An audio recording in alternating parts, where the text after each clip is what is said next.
Olá a todos, petianos, não petianos. Então, essa que vocês estão vendo é a primeira live proposta pelo PET, Filosofia da Unicentro. Eu sou o Bruno, né, primeiramente, vou me apresentar. Meu nome é Bruno, eu estudo na Unicentro há 3 anos e meio, mais ou menos. Ou seja, estou no 4º ano, tentando me graduar. Moro em Guarapuava desde o início da minha graduação. E faço parte do PET também, desde o início da minha graduação. Bom, essa é uma live, acho que o professor Diego não entrou ainda, ou seja, nosso interessado na noite, né? Eu sou só o apresentador, digamos assim. Buonasera, João. E bom, essa é uma das propostas para esse período de pandemia, né, elaborada pelo PET. Uma das, porque se vocês conferirem o Instagram e o Facebook e a página do Facebook PET Filosofia Unicentro, vocês podem ver que a gente já está trabalhando no conteúdo também, além das lives. Ou seja, essa é uma das propostas que a gente pensou, né, numa reunião tida semana passada. E... entrou. Vou colocar ele. Bom, agora eu vou ingressar o professor Diego Aziz, que é o nosso interessado na noite. Bom, como eu dizia, há outras propostas além dessa, que é o Você Sabia, que se entra em explicar assim, de um jeito mais didático. Boa noite, professor. Boa noite. Eu estou terminando de explicar as propostas para o PET, daí eu apresento o professor. Beleza. Mas, por mais que pareça formal, assim, a nossa proposta da live é um pouco informal, assim, né? Justamente por ser uma live. E, bom, o Você Sabia, como eu ia dizendo, são curiosidades filosóficas que a gente tenta assim, apresentar para o Facebook e Instagram, para o grande público, digamos assim. E, além disso, tem o quadro O Filósofo Disse, que acabou virando esse nome, mas que é o quadro... Boa noite, professor Gilmar. Esse que entrou agora é o professor Gilmar, tutor do PET, PET Filosofia. E o PET atualmente acho que tem 15 membros, não me lembro muito bem, porque logo que entraram os novos petianos, iniciou o período de quarentena, né? Então, creio que no momento sejam 15 petianos, são 12 bolsistas, esse é o programa da Unicentro. Para quem quiser saber mais, procure a página, né, do PET Filosofia. Enfim, apresentando as propostas do PET elaboradas para a pandemia, por decorrência da pandemia, né, do Covid-19, a gente pensou no conteúdo online. E aí tem as lives como essa, 12 bolsistas e 4 voluntários. Obrigado, professor. Quase acertei. Bom, esses são os programas do PET. Essas são as propostas. Eu acho que você sabe. Obrigado, senhor. Bom, então aqui estamos, né, dentre essas propostas,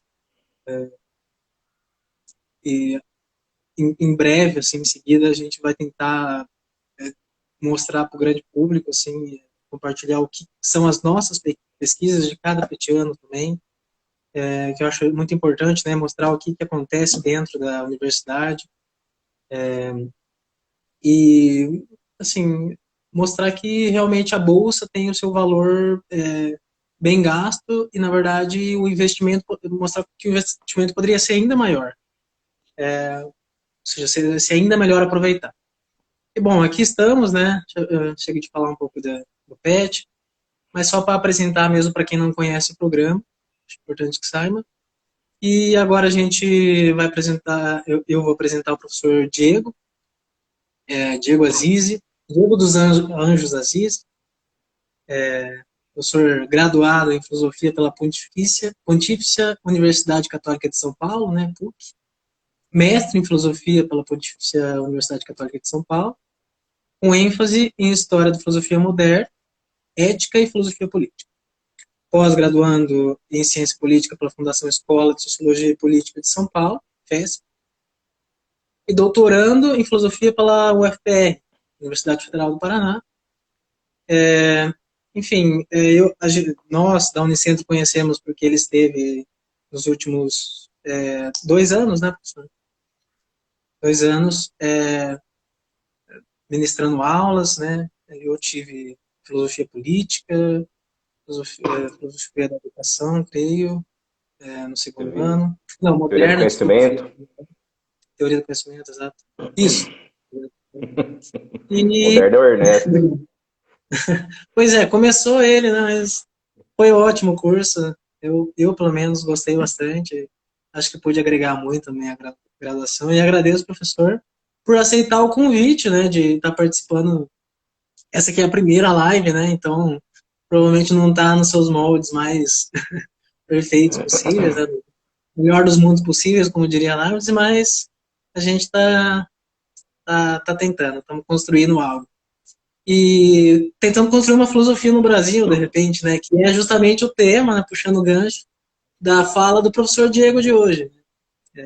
Veria uma filosofia do Brasil?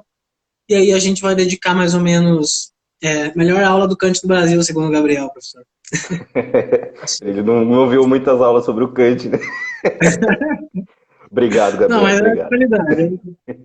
qualidade. Voltando, o tema, então, haveria uma filosofia no Brasil, né? O professor ele vai tentar responder uma série de perguntas, assim, ou falar, discorrer sobre, né, professor? Então, a gente vai dedicar meia hora, o professor quer usar meia hora, assim, para a fala, e aí é, meia hora depois para as questões, que eu vou anotando aqui, eles vão me mandando. E é isso, aí eu não sei se o professor ele tem a intenção de prorrogar, porque a live do Instagram tem um limite, né, de 1 hora. Uhum. Aí a gente tem que ficar mais ou menos atento a isso, para caso o professor queira prorrogar ou terminar nesses 30 minutos, aí o professor avisa, beleza? A gente vai concordando com isso. Mas sinta-se à vontade agora, o palco é seu, o palco virtual é seu, e obrigado novamente por aceitar o convite. Bom, obrigado, Bruninho. Obrigado a todos do PET pelo convite. Vocês estão me ouvindo bem? Acho que estão, né? Estou com o microfone aqui perto. Então, se der algum tilt, vocês falem. Obrigado pelo convite. É um prazer falar para vocês de novo. Sempre será um prazer. Agradeço a presença das minhas alunas, meus alunos aqui na live e dos curiosos e curiosas de plantão também, para falar de um tema tão relevante e que a gente quase nunca fala. Fica muito circunscrito a grupos de especialistas ou grupos de pesquisa e estudos, mas pouco se fala, né, da filosofia no Brasil, ou se há uma filosofia brasileira, ou se há uma filosofia latino-americana, enfim. E qual que é a importância de falar sobre essas questões, ou se é possível falar sobre essas questões. Eu vou trazer uma perspectiva aqui, né, que não é a única, ela não é unívoca, ela está sujeita a sempre mudar, mas é uma perspectiva que eu adoto atualmente, e creio que minhas leituras e minhas conversas com as colegas e os colegas me guiaram e estão sendo guiadas rumo à direção que eu vou, em linhas gerais, apresentar aqui para vocês. Acho que eu pretendo usar meia horinha no máximo para falar, e depois o máximo também meia hora de troca de ideia, de resposta a perguntas, enfim, para a gente não ser interrompido pelo Instagram, né? Depois abrir de novo a live, tá chato. Eu acho que passou de 1 hora também cansa, né? Numa live. Então, acho que vamos tentar circunscrever a 1 hora de exibição, sendo meia hora a minha apresentação e meia hora conversa, que eu acho que fica tranquilo, fica bom também. Não vou dar uma aula aqui, também eu vou apresentar só algumas questões e depois a gente pode, sei lá, conversar, vocês podem me mandar mensagem, se quiserem bibliografia, enfim, leituras. Acho que eu vou apresentar uma ou outra coisa aqui, mas a gente pode, depois da live também, conversar sobre essa questão. Começar então, agradecer também os meus colegas da Unicentro, os meus colegas docentes também. Alguns estão aqui, então podem ficar à vontade para me esculachar se quiserem. Eu não vou deixar ser esculachado, mas tudo bem. Vez ou outra eu posso xingar o Bolsonaro, porque eu quero, então, e porque ele merece.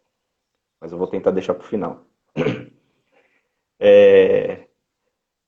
A gente tende, contemporaneamente, a falar sobre filosofias mais regionalizadas, né? A gente começa a ter um certo tipo de pensamento decolonial que pretende estabelecer que há filosofia brasileira, filosofia argentina, filosofia chinesa, filosofia indiana e assim por diante, né? E isso gera uma série de problemas, claro, né? É o problema da delimitação. Se há infinitas filosofias, se há filosofia no Brasil, se há filosofia, ou melhor, brasileira, se há filosofia argentina, se há filosofia chinesa, se há filosofia indiana, então não há a filosofia. O que seria um problema, né? Porque qualquer coisa seria filosofia, dependendo da região que eu me situo. Então, o primeiro passo é a gente tentar definir, delimitar que filosofia é essa que se faz no Brasil, como se faz filosofia no Brasil, e se isso que a gente chama de filosofia brasileira, ou se é que há uma filosofia brasileira, converge para uma definição coerente de filosofia. Não sei se todos vocês sabem, né? E eu sei como professor universitário faz um tempo, da história da filosofia no Brasil, que é bem antiga. A história da filosofia no Brasil tem a mesma idade que o próprio Brasil, basicamente. Só que aí já há uma questão muito triste, talvez, dos nossos cursos universitários ou dos próprios cursos livres. A gente não fala da história da filosofia no Brasil, a gente não lê filósofas e filósofos do Brasil, a gente não lê mesmo filósofas e filósofos de outras regiões, senão a Norte América e Europa. Vez ou outra vem uma outra pensadora que veio de outra região, mas que se naturalizou ou norte-americano ou europeu. Caso do Byung-Chul Han, por exemplo, que é coreano, mas é alemão, escreve em alemão, mora na Alemanha, enfim. O Achille Mbembe, que é camaronês, mas que escreve, ele não se naturalizou europeu e tal, mas basicamente é o único nome que a gente lembra e escreve em inglês, e escreve nas línguas, em francês, por exemplo, escreve nas línguas que são lidas na Europa e na Norte América. Então a gente não sabe muito como é que a filosofia no Brasil surge, como é que a filosofia no Brasil é produzida e por que que a filosofia no Brasil hoje é sempre tida como algo que não existe, relegando a gente a meros historiadores da filosofia e a meros comentadores dos filósofos reais. São os europeus e os norte-americanos. Então a gente sabe muita coisa sobre o Kant, sobre o Spinoza, sobre o Descartes, sobre o Platão, Aristóteles. A gente sabe até coisas sobre o pensamento pré-filosófico europeu, né? Então a gente sabe questões teológicas, míticas, religiosas dos povos que se tornaram a Grécia. Então a gente conhece as obras fundantes discursivas da religião grega. A gente conhece Hesíodo, Homero, a gente conhece os pré-socráticos que estão lá numa tentativa de pensar a partir de novas categorias, mas a partir dessas categorias que estavam anteriormente presentes, né, as míticas e teológicas. A gente sabe tudo isso. A gente sabe tudo isso. Só que a gente não faz ideia, em grande parte, daquilo que foi feito e produzido no Brasil inclusive em relação aos povos que estavam aqui antes do Brasil ser Brasil.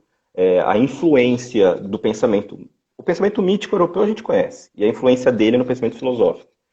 Mas a influência do pensamento mítico ameríndio, por exemplo, e na expressão de uma filosofia no Brasil que é influenciada por ele, a gente não conhece.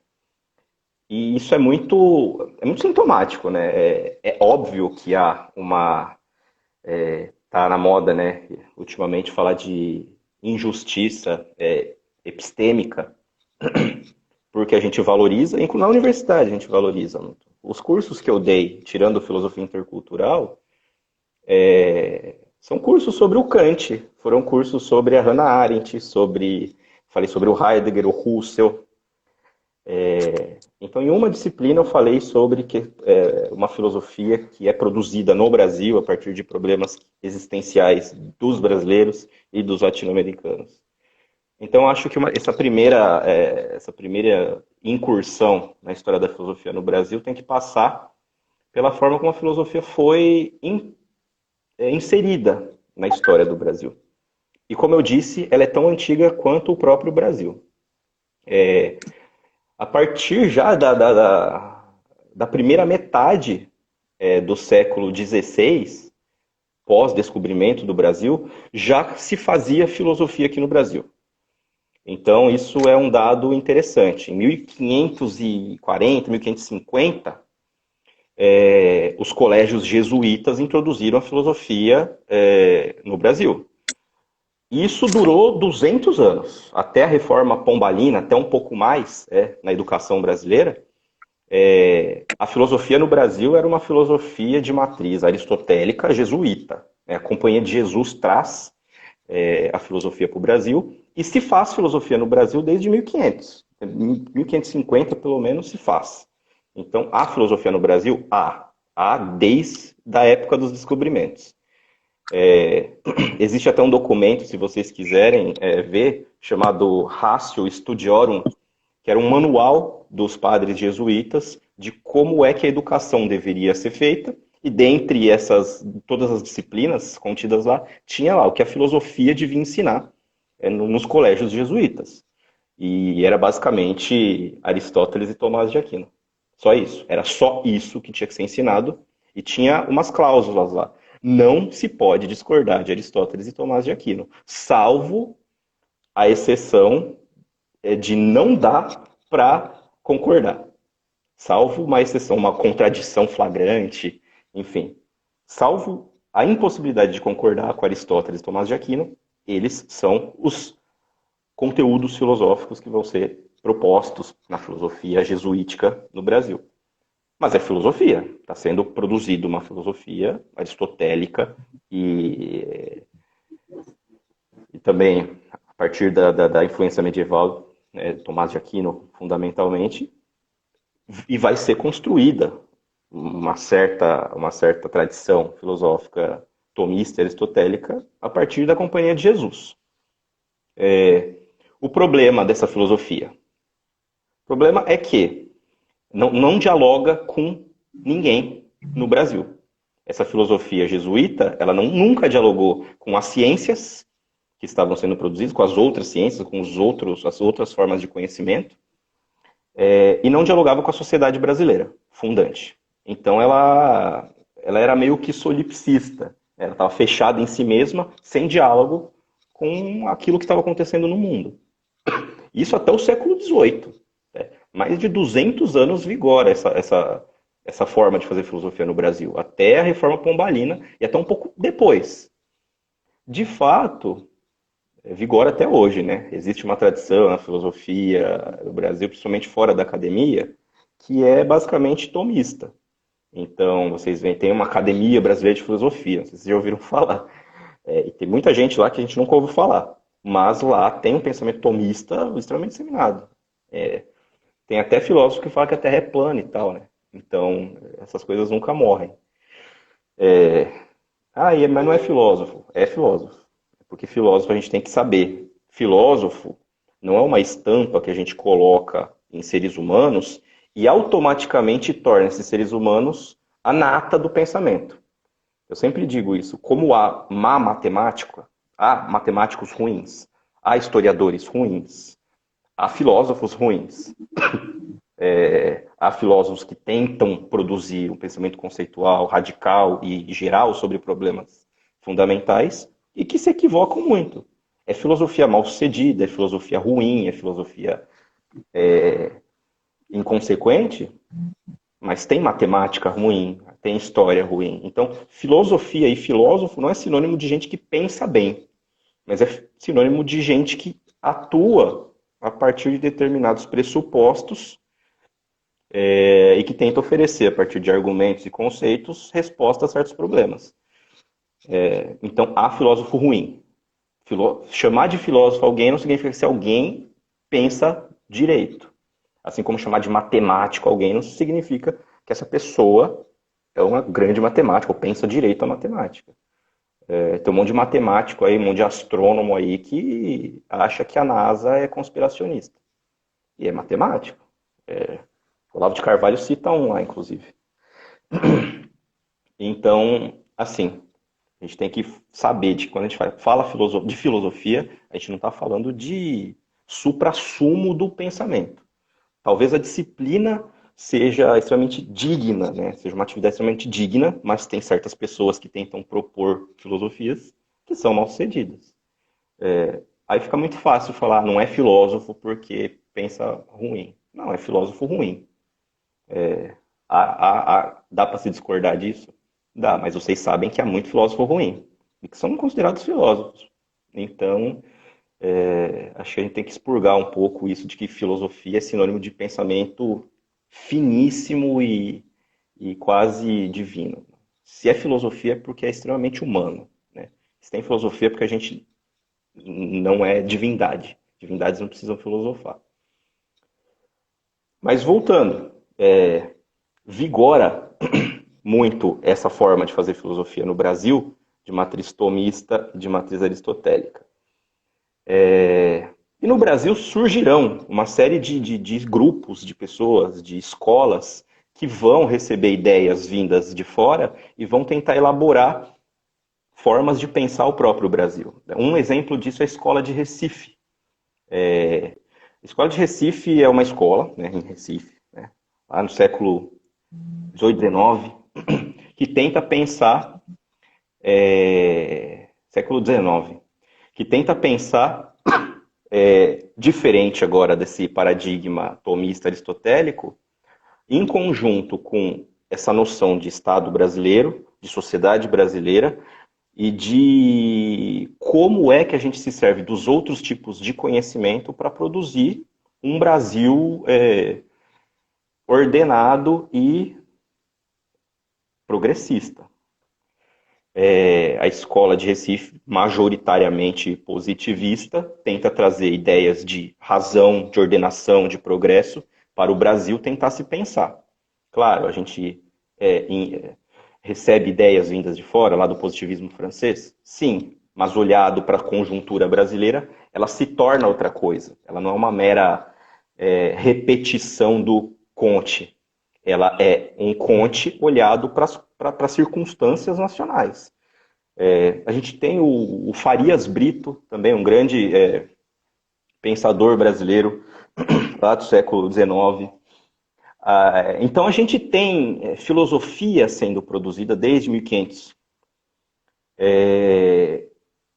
E, para o bem ou para o mal, ela está sendo produzida.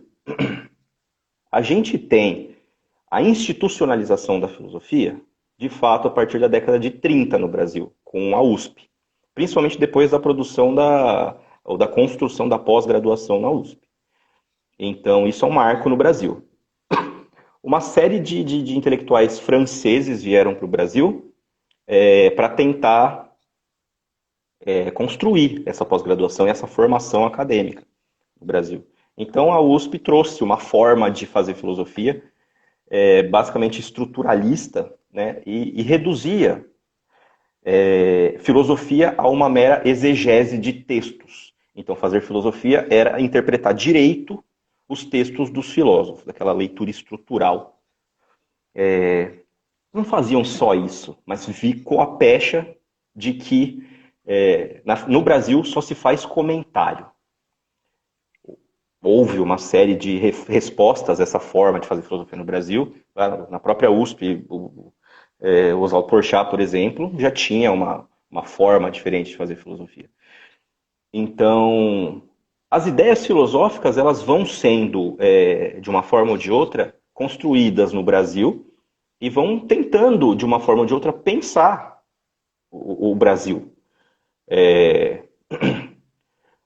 A questão é que essa filosofia que a gente fala, que é brasileira, ela é definível pela região. Eu faço filosofia brasileira porque eu sou brasileiro, enfim. Eu acho que essa é a única forma de falar que é a filosofia brasileira. Eu acho que a única forma de fazer sentido, filosofia francesa, filosofia alemã, filosofia brasileira, filosofia latino-americana, a única forma de fazer sentido é uma mera situação, uma situação geográfica, certo? A filosofia no Brasil porque brasileiros fazem filosofia. Porque filosofia, antes de mais nada, ela visa uma certa universalidade. A filosofia brasileira é, antes de mais nada, filosofia. Então, todas as tentativas de tentar latino-americanizar a filosofia, como se ela fosse uma atividade diferente do que se faz na Alemanha, na França, na Inglaterra, na Argélia, na Argentina, faz com que a gente não entenda filosofia. Assim como a medicina é medicina alopática na China, no Brasil, na Europa inteira, filosofia é filosofia. Ela é pensamento radical, conceitual, rigoroso e sistemático sobre problemas gerais, né, fundamentais. E é isso que a gente faz no Brasil, ou tenta fazer no Brasil, é isso que se tenta fazer na América Latina, é isso que se tenta fazer na África, na Ásia, para ser chamado de filosofia. Enfim, então vocês podem ver que há uma história da filosofia no Brasil, só que não há uma história da filosofia brasileira, porque não há uma história da filosofia regionalmente constituída. A filosofia tem um nascimento, tem uma época e uma região. Para ser chamada de filosofia, ela tem que ser herdeira dessa tradição, que surge, de fato, na Grécia, século VI a.C., e que foi se desenvolvendo uma forma diferente de abarcar a realidade a partir do conceito, de maneira radical e rigorosa, que antes não tinha. Então, quando eu falo de filosofia brasileira, é isso que a gente faz, só que no Brasil. Entende? É filosofia. Eu poderia falar, filosofia brasileira é o quê? É filosofia. Assim como a filosofia alemã é o quê? É filosofia. A definição de filosofia abarca a prática do pensamento filosófico nas regiões que tiverem esta prática. Só que há um porém. A filosofia, essa atividade radical e rigorosa sobre problemas da existência humana, ela sofre mutações quando ela se encontra com a conjuntura política, social e histórica do lugar onde ela é feita. Então, na Espanha, Ortega y Gasset estava pensando, a escola de Madrid, pensar o que seria a Espanha. No Brasil, a gente poderia pensar, o que é o Brasil? O que seria a identidade cultural, nacional, brasileira, enfim. Há formas de pensar os problemas do Brasil, do povo brasileiro, do Estado brasileiro, de uma psique brasileira, enfim. Há formas de se pensar o Brasil a partir da filosofia. Só que, antes de mais nada, esse pensamento radical vai ser chamado de filosofia só. Eu não preciso colocar a região. Então, quando eu falo filosofia brasileira, eu falo dessa filosofia que é produzida por brasileiros, a partir dos problemas encontrados no Brasil. Não deixa de ser filosofia brasileira eu me servir do Kant para pegar certos conceitos e ressignificá-lo quando eu olho à luz de problemas brasileiros. Só que às vezes o Kant não é suficiente. Às vezes eu preciso de alguns pensadores e algumas pensadoras que pensaram coisas desde um ponto de vista que o Kant não podia ter.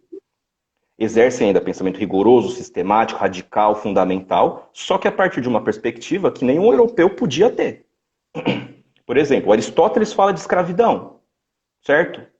Só que a escravidão negra no Brasil tem outras matizes. Então eu posso muito bem me servir do pensamento filosófico universal, Aristóteles, para pensar o problema da escravidão, mas eu preciso de um pouco mais. Eu preciso radicalizar esse conceito. Eu preciso olhar para como foi a escravidão no Brasil para conseguir dotar de sentido este problema aqui e as suas reverberações, a sua herança.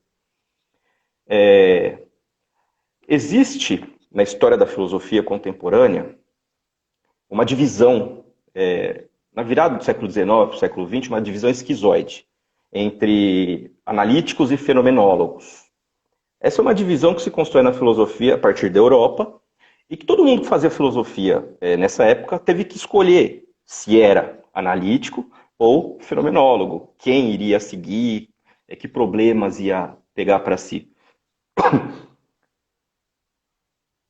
Há outras possibilidades de pensar filosoficamente que não são estes dois paradigmas.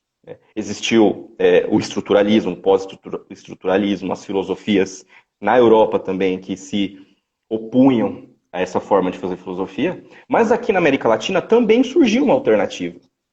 A gente chama de filosofia da libertação, por exemplo. Tem uma outra vertente de filosofia intercultural, que são também formas de enxergar problemas filosóficos ou de radicalizar problemas filosóficos a partir de uma perspectiva diferente. Como Dussel, por exemplo, como a Dina Picotti, por exemplo.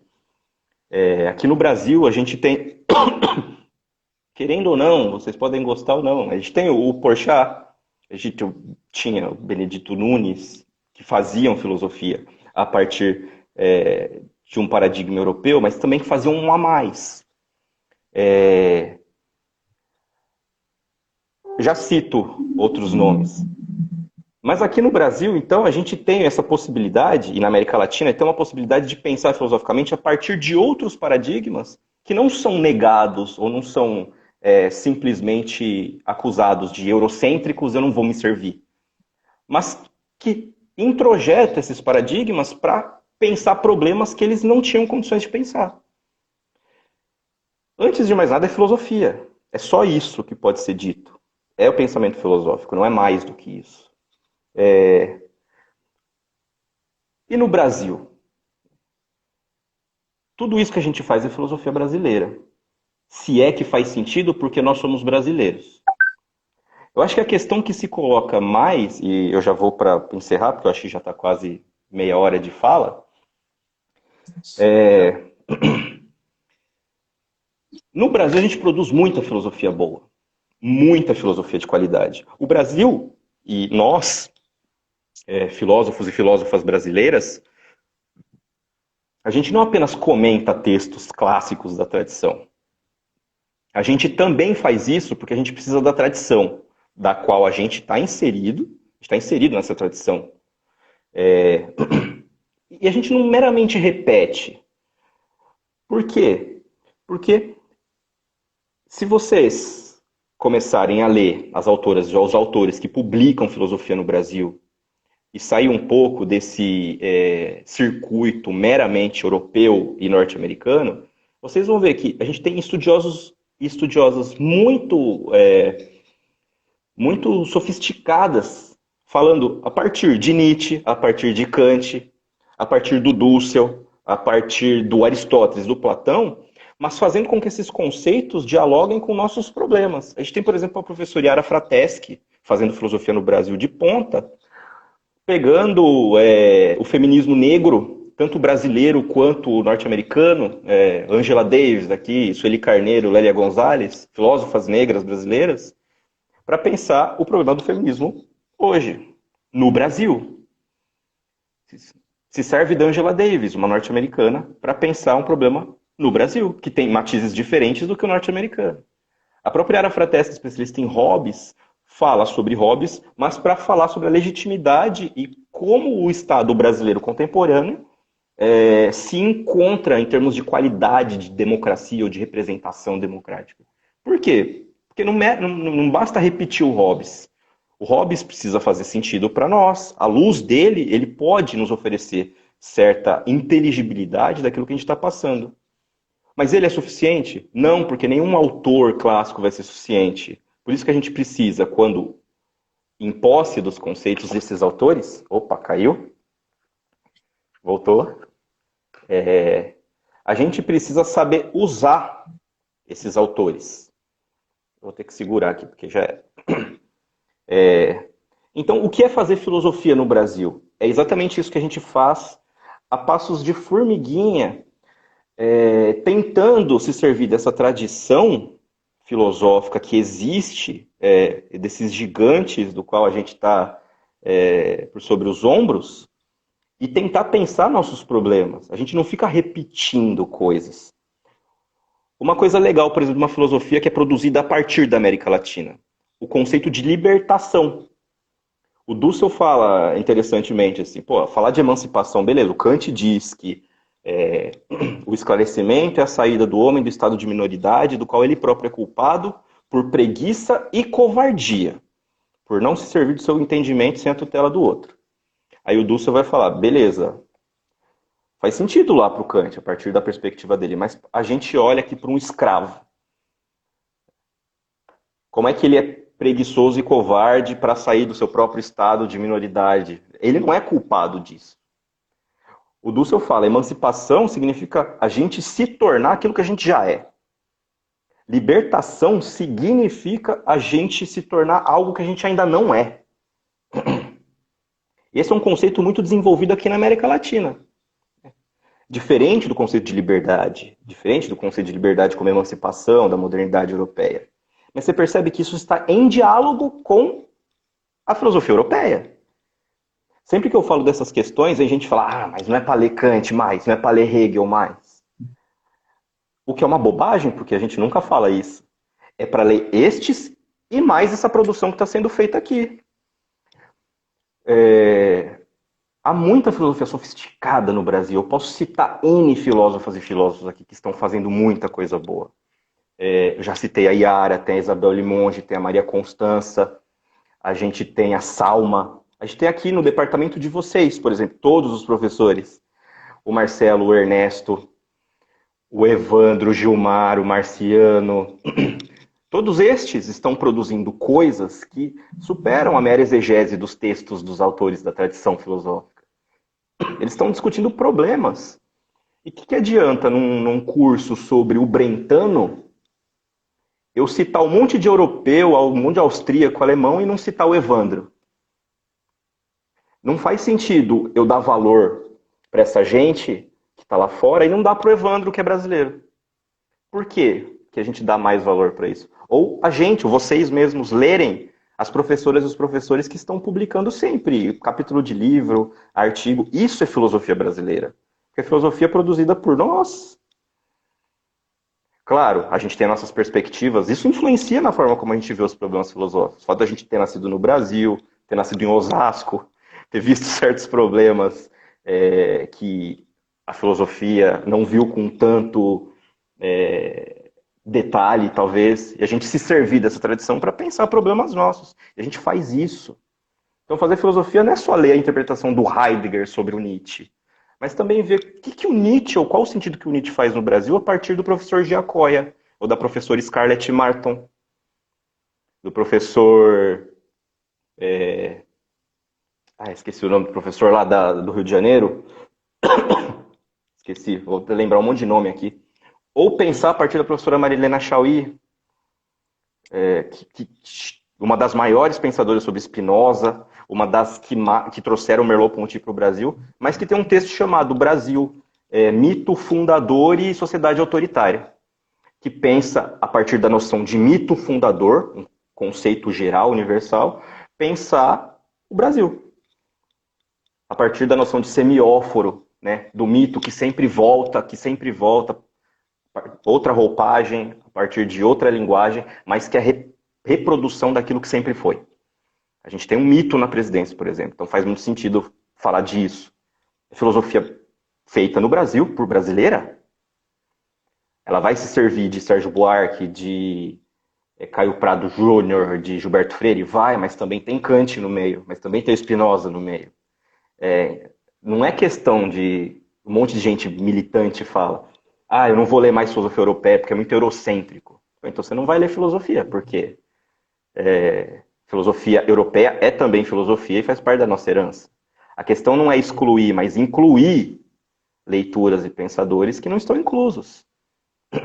Tem formas de ler filósofo. O professor Lívio Teixeira, por exemplo, tem um texto sobre Descartes, sobre as paixões do Descartes, que foi citado pelo Merleau-Ponty. Quem curso sobre o Descartes, bota lá na bibliografia o Lívio Teixeira. A gente precisa colocar a gente na bibliografia e discutir com nossos pares, porque isso é filosofia feita no Brasil. Os problemas emergem aqui e a gente pode entendê-los a partir dos conceitos oferecidos pela tradição. A gente pode ressignificá-los, melhorá-los, aplicá-los, ou refutá-los e criar um conceito melhor. Conceito nunca é verdadeiro ou falso. Uma definição nunca é verdadeira ou falsa. Ela é adequada ou inadequada para resolver certa gama de problemas. E a gente, aqui no Brasil, o que não falta é ressignificação e significação de conceitos.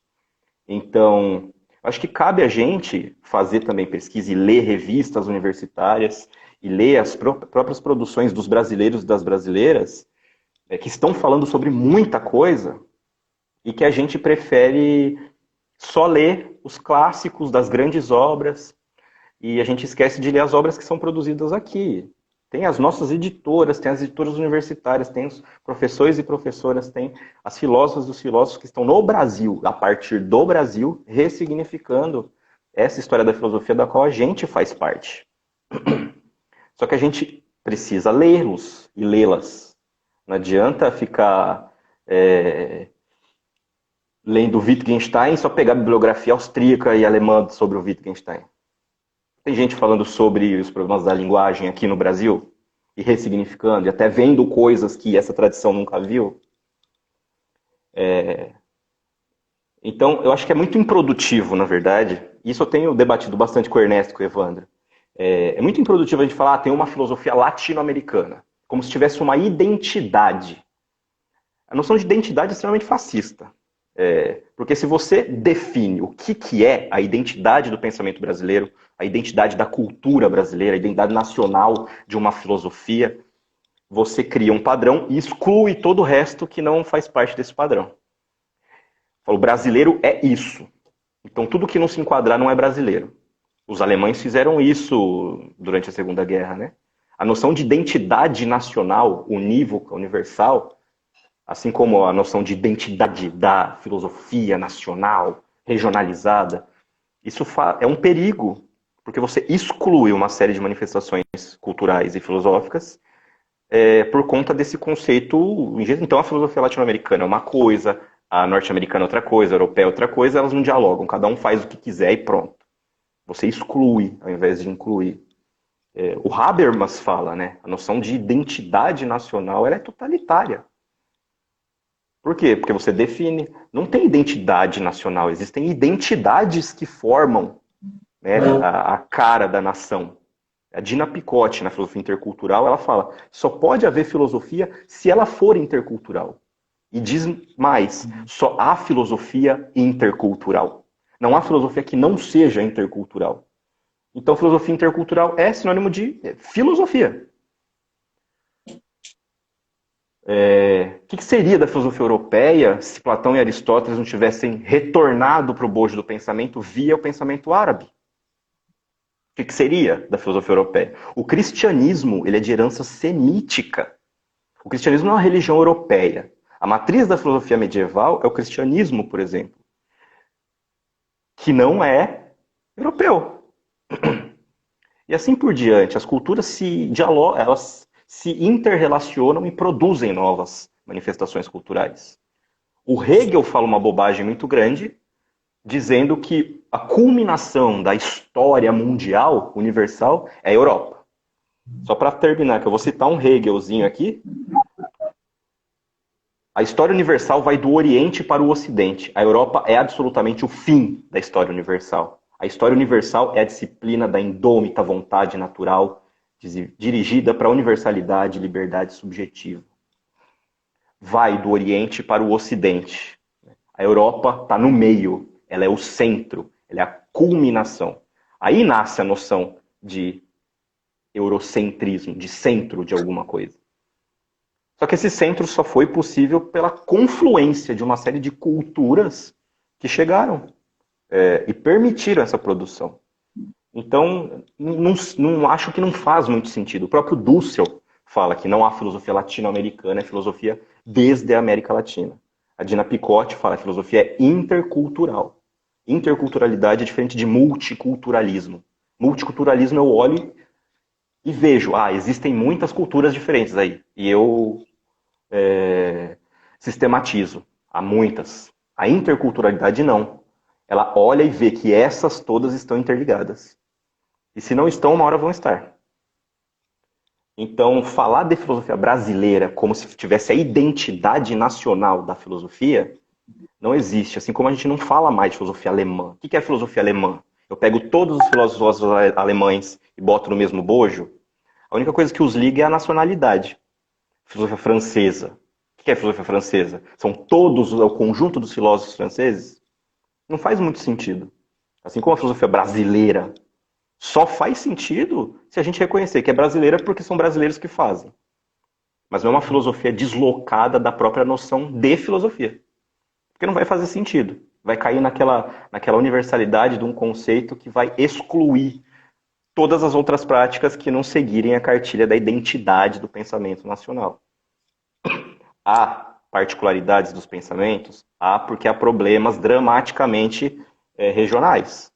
Só que toda a tradição do pensamento filosófico vai servir de ferramenta para a gente pensar esses problemas.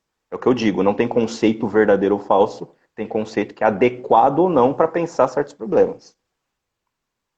Se a gente não pensar desse jeito, a gente vai cair naquela mesma... Eu tenho colegas, tenho amigos que não leem filósofos europeus. Não assiste filme europeu. Não, isso é muito eurocêntrico. Querido, você é produto dessa Europa também, porque não há Brasil senão a partir das invasões. Aquela falácia, né, de que os verdadeiros brasileiros são os povos indígenas. Não. Isso é um demérito para esses povos. Esses povos têm as suas próprias características, sua cultura, sua língua. Estes são povos tupinambás, guaranis, enfim. O Brasil só é Brasil pós-invasão. Não tem Brasil sem a invasão. E todos pós-criação do Brasil que se criaram a partir dessa confluência cultural podem ser chamados de brasileiros. Mas Brasil é só pós. Não tem povos brasileiros nativos. Os povos nativos estavam aqui antes de Brasil. Por isso, falar de identidade brasileira não dá, porque eu vou incluir quem? Todo mundo? Aí não preciso dessa noção de identidade nacional. Mas numa noção de interculturalidade nacional, existem diferentes identidades que fazem com que a gente seja plural, aí faz um certo sentido. Mas, para terminar, fato é, dá para falar de filosofia brasileira? Dá para falar. A partir dessa noção fraca de que são brasileiros que a produzem. Porque brasileiros produzem filosofia. Acabou. Assim como argentinos. Só que a gente tem que levar em consideração as particularidades das nossas confluências culturais. Uma coisa legal, a noção de mundo na tradição do pensamento europeu. Mundo, Welt. Mundo da vida na fenomenologia. Esse mundo é mundo humano. Só o homem tem mundo. Se a gente pegar algumas tradições ameríndias e tal, tem um livro chamado A Queda do Céu, do Davi Kopenawa, que ele vai estabelecer, a partir dessa tradição ameríndia, um outro conceito de mundo. Um mundo que abarca não só o mundo humano, mas um mundo mais expandido, mais amplo. Pô, não vale a pena pensar a partir de outras perspectivas, sabendo que todas são filosofia. Só que a gente pode expandir um pouco as nossas referências e valorizar a filosofia que é produzida nas nossas instituições, pela nossa população, pelos nossos e as nossas intelectuais, porque tem muita coisa boa. O que há aqui é injustiça, na verdade. Uma injustiça de valorizar isso, uma herança eurocêntrica, sim, de valorizar o que vem de fora, mas valorizar o que vem de fora e o que vem daqui faz muita diferença. Porque há perspectivas diferentes daqui que são extremamente sofisticadas. E eu vou te falar, viu, tem coisa muito melhor aqui do que aquilo que às vezes vem sendo repetido ortodoxamente de fora. Então, outras visões sobre filósofos tradicionais aqui também tem muito interesse e tem muita riqueza para a gente pensar o fazer filosófico no Brasil. Que tem, eu digo, desde 1500, e vai sendo desenvolvido, vai dialogando, vai tendo seus trancos e barrancos, mas tem. Falar que não tem filosofia no Brasil é ignorância de quem não lê esse trabalho desgraçado que a gente faz em centenas, talvez milhares de revistas acadêmicas, de simpósios, de congressos, de discussões que a gente tem, inclusive, na mídia, a partir de nós mesmos, sobre os nossos problemas, a partir dos conceitos filosóficos, do pensamento filosófico. Isso significa abrir mão da nossa produção. Ninguém lê as coisas que a gente faz, mas todo mundo lê o que os outros fazem lá fora. O Agamben, por exemplo, está sendo debatido até agora, por causa daquela bobagem daquele artigo que ele produziu. Tem muita gente falando da pandemia no Brasil aqui, de filosofia. Mas a gente fica falando de Agamben. Falando de Agamben com o Evandro também, com o Ernesto. Estamos errados também. Mas eu acho que é por aí. A gente tem que se ler mais. A gente tem que transmitir mais o pensamento filosófico que a gente produz, nossos artigos, nossas aulas, nossos cursos, nossos simpósios, nossos eventos. Porque isso é a filosofia no Brasil. Que a gente produz e produz sempre. Mas a gente tem que ler aquilo que está sendo produzido aqui. Vocês são futuras e futuros filósofos no Brasil.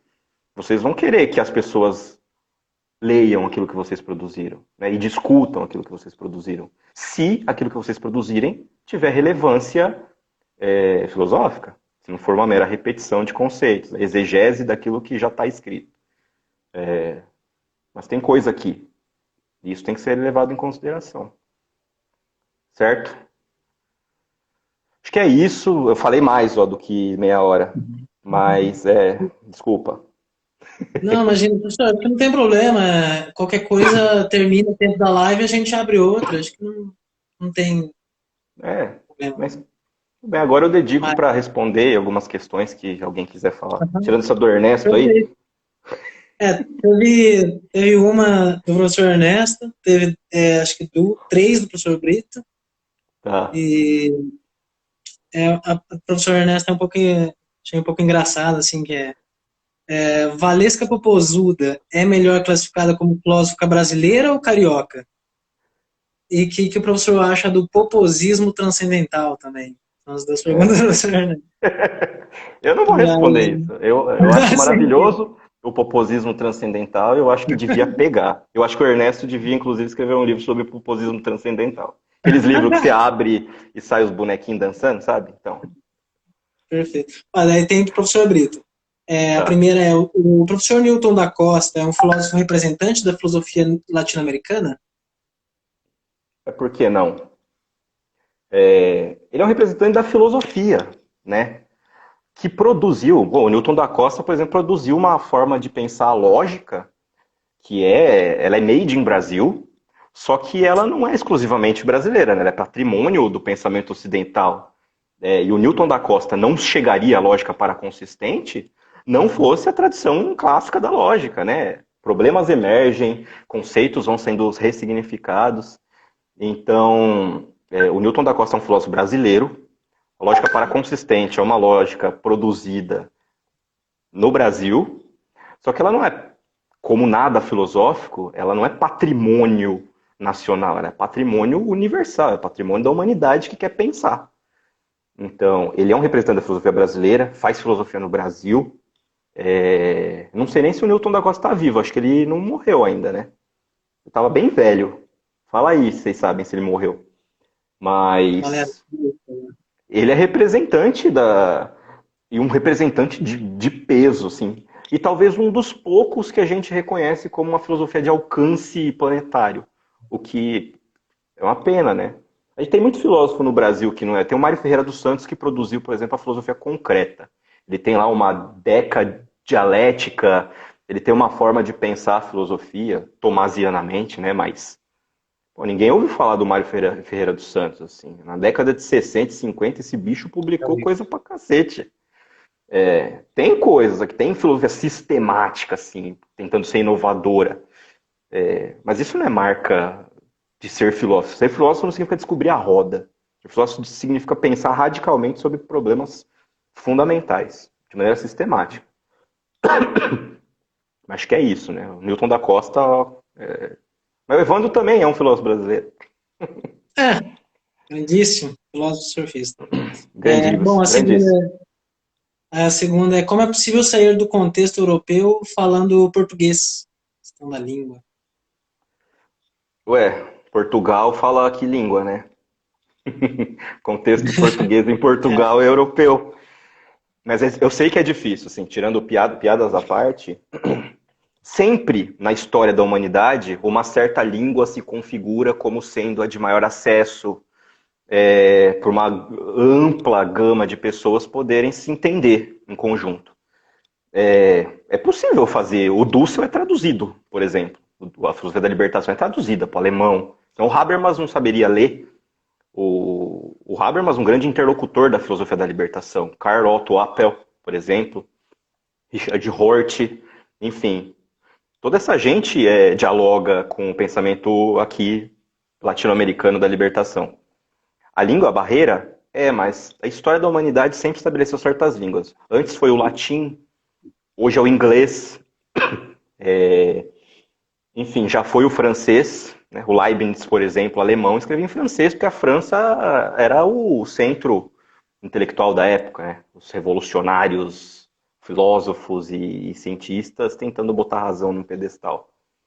Então, pô, tem barreira da língua, sim, mas isso não é novidade nossa. Isso é desde que o mundo é mundo e construiu o diálogo entre o conhecimento humano em conjunto. Então, pode ser que um dia o português seja a língua universal, pode ser, a história é contingente, né? Mas acho que não dá muito para fugir de uma língua que tenha um alcance um pouco maior do que as línguas regionais.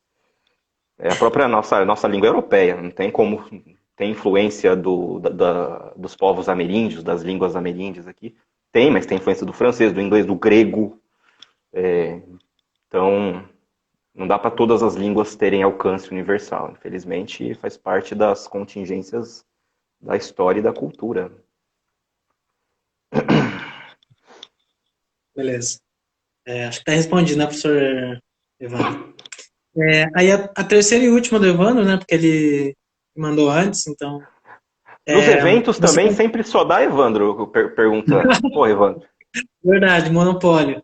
Ah, professor, e aí a live acho que vai terminar 8 horas, que eu abri Tá, ela 8, né? E aí, bom, daí eu volto com a live. Galera, voltem tá aí bom. junto. Eu tenho umas perguntas que estão ótimas.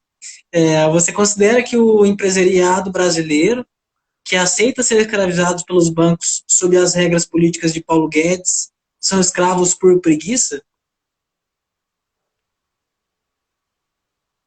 Tá. Se eu aceito que eles são escravos por preguiça, Você achei, considera. aceito que é preguiça de pensar, é covardia e é mau caratismo também, né? O Kant esqueceu desse último aqui também, que é mau caratismo, né? Um certo desvio de caráter, ideologicamente construído, claro, que faz com que você não tenha nenhum tipo de valor acima das suas vontades particularistas. Então, assim, essa gente é burra. Lógico que essa gente é burra e estúpida. Essa gente quer pensar sobre problemas fundamentais a partir de valores que ultrapassam o indivíduo. Não, não querem também porque não fazem questão. Querem o quê? Querem exploração, lucro a todo custo. Isso é o mau caratismo que vem para botar a cereja no bolo. Essa é a questão de caráter, de certos valores que não foram cultivados. E o Brasil ele tem uma moral coletiva muito pouco cívica, né? E faz com que essas abominações